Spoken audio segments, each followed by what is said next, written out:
Agora nesse vídeo nós vamos visualizar a configuração do serviço do lado do cliente. Vamos abrir aqui os cadastros básicos dentro de projeto. Dentro do projeto WinUI, nós vamos ter aqui uma solution específica para esse projeto, tá? Vamos abrir essa solution. Se tem mais módulos aqui, esse mais fácil, a gente não vai entrar em detalhes agora, só sobre o serviço. Então, eu vou deletar aqui já essa referência que está adicionada.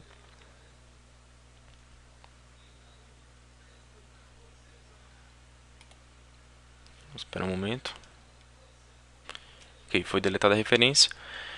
Então, nós sabemos que o nosso serviço ele vai consumir uma aplicação WCF.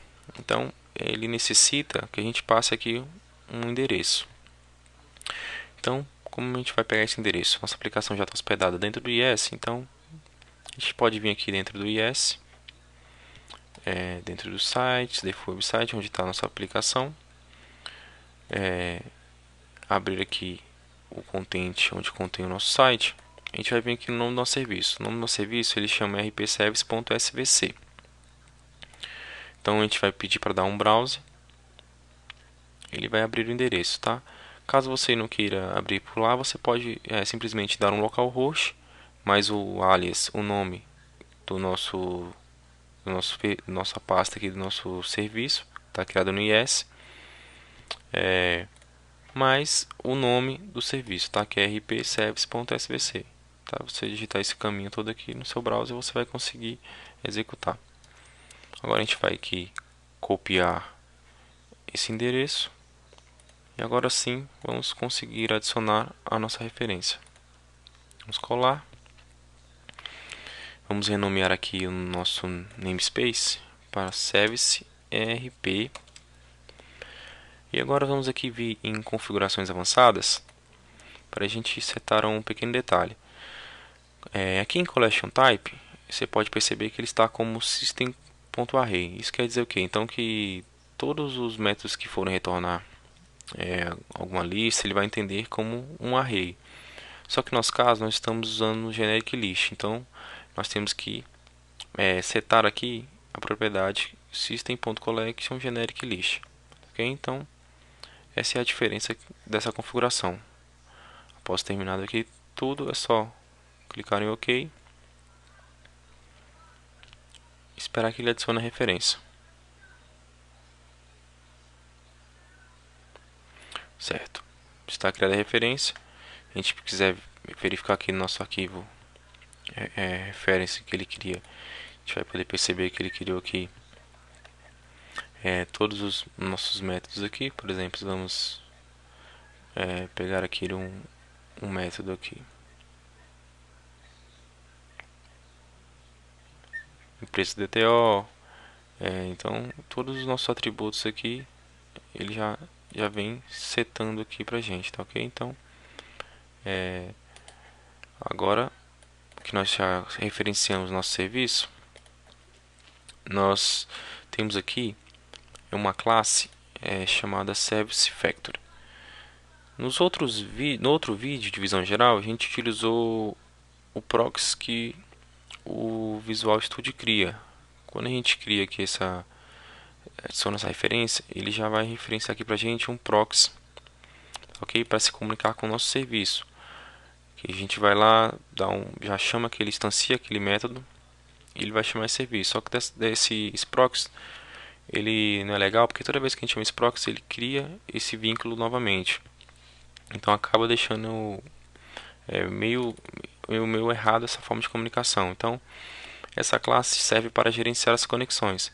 A gente vai ter aqui um método para inicializar os endpoints que ele só vai executar uma vez no nosso serviço. Então quando a gente inicializar a nossa aplicação, quando ela startar a aplicação, você vai chamar uma vez a inicialização desses endpoints, tá? Depois você vai adicionar todos esses endpoints uma única vez e vai poder utilizar esses endpoints. Por exemplo, quando a gente vir chamar o método create service channel, tá? Então quando a gente vai criar um canal aqui, no caso a gente vai utilizar esse, que a gente vai criar o service channel passando o nome do nosso endpoint, ok? E ao finalizar essa operação, a gente vai chamar o close. Então, toda vez que a gente for chamar um canal, a gente vai abrir esse canal e depois abrir esse canal aqui e depois fechar esse canal, tá?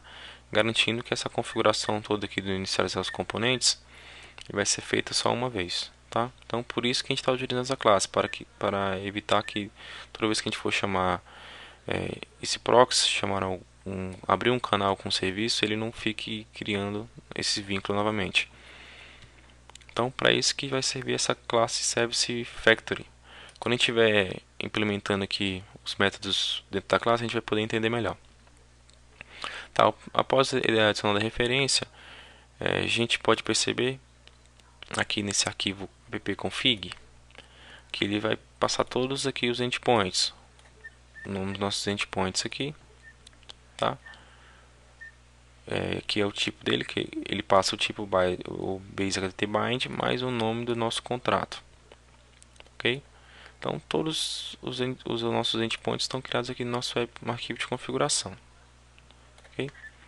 Então podemos perceber que já passa o nome do nosso serviço, basic bind e o nome do nosso endpoint.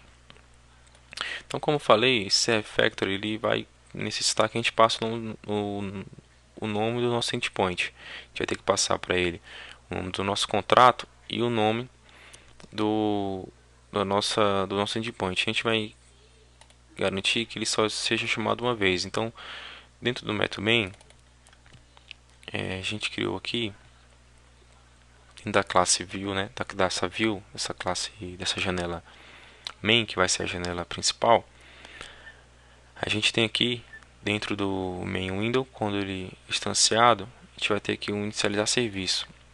Dentro do iniciar serviço, a gente vai inicializar esses endpoints e vamos adicionar todos os nossos endpoints, tá? Vamos passar aqui o nome do contrato e o nome do endpoint, ok? Então, basicamente é só isso que tem que ser feito para que o nosso serviço ele funcione, tá? A gente vai ter adiciona o serviço, a gente vai inicializar os nossos endpoints, tá? Então, basicamente você fazendo isso, o nosso serviço já está pronto para ser consumido. A parte de como criar o canal, a gente vai visualizar na hora que a gente for já chamar os métodos dentro dos nossos cadastros mesmo, ok?